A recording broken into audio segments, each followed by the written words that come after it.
২১ নভেম্বরের ভূমিকম্পে জানমালের বড় ক্ষতি না হলেও জানান দিয়েছে বড় ভূমিকম্প আসতে পারে যে কোনো সময়। তুলনামূলক কম মাত্রার এই ভূমিকম্পে স্পষ্ট হয়েছে সচেতনতা আর প্রস্তুতির চরম ঘাটতি। ভূমিকম্প বন্ধের কোনো উপায় নেই, তাই নিতে হবে প্রস্তুতি। সতর্ক না হলে ৭ মাত্রার ভূমিকম্পেই রাজধানীতে নেমে আসবে বিপর্যয়। আরও জানাচ্ছেন আলী আহমেদ। নতুন এবং ফিরে আসা গ্রাহকদের জন্য নগদে চলছে ক্যাশব্যাক সহ প্রতিদিন হাজারো উপহার জেতার সুযোগ। হবে আশা আর ফেরা, সারপ্রাইজ সেরা।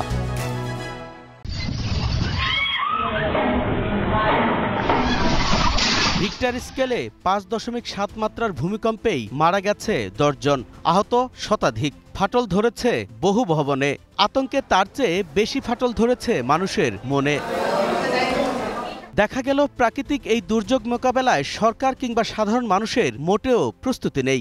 ভবন ধসে নয়, সচেতনতার অভাবেই হয়েছে হতাহত। যতগুলো মানুষ মারা গেছে এরা সবাই প্যানিকে দৌড়াতে গিয়ে জাম দিতে গিয়ে মারা গেছে, এটা করা যাবে না। বাংলাদেশ সহ এই অঞ্চলে রয়েছে ভূমিকম্পের দীর্ঘ ইতিহাস, তাই রয়েছে ঝুঁকিও।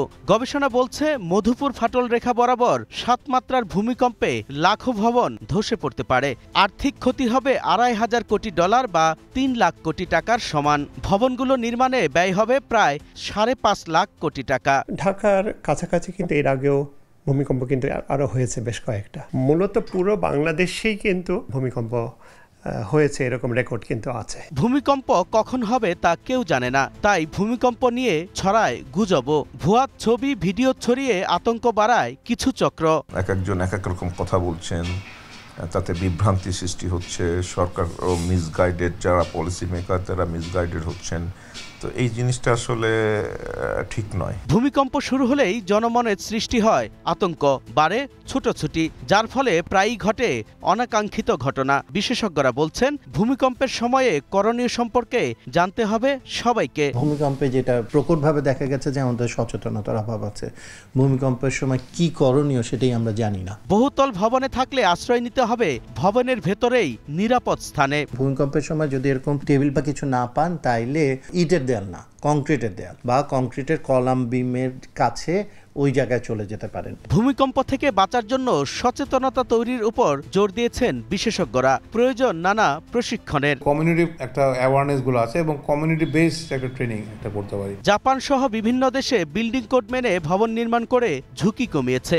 সচেতনতার কারণে আতঙ্ক ছাড়াই মোকাবেলা করছে পরিস্থিতি। আমাদের আশেপাশে মায়ানমার হলো কতদিন আগে, তারপরে নেপালে হলো, ওখান থেকে কিছু এক্সপার্টিস এনে ওখান থেকে আমরা কিছু শিক্ষণীয় বিষয় নিতে পারি। ভূমিকম্প থেকে বাঁচতে জানতে হবে আপনি যে ভবনে আছেন তা ভূমিকম্প সহনীয় কিনা। ক্ষয়ক্ষতি কমাতে স্বল্পমেয়াদী ব্যবস্থার পাশাপাশি থাকতে হবে দীর্ঘমেয়াদী পরিকল্পনার বাস্তবায়ন। প্রথমত যে আমার যে বিল্ডিংটা আছে সেটা হচ্ছে যে কীভাবে আমরা করেছি, কোয়ালিটি কন্ট্রোল করে করেছি কিনা।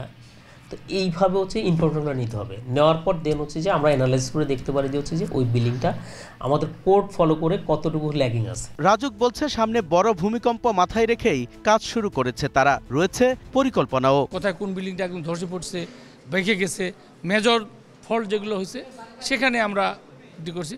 তারপরে কিন্তু আমরা এরপরে মিডিয়াম কি হয়েছে সেটা করছি। আলী আহমেদ, ২১ টেলিভিশন।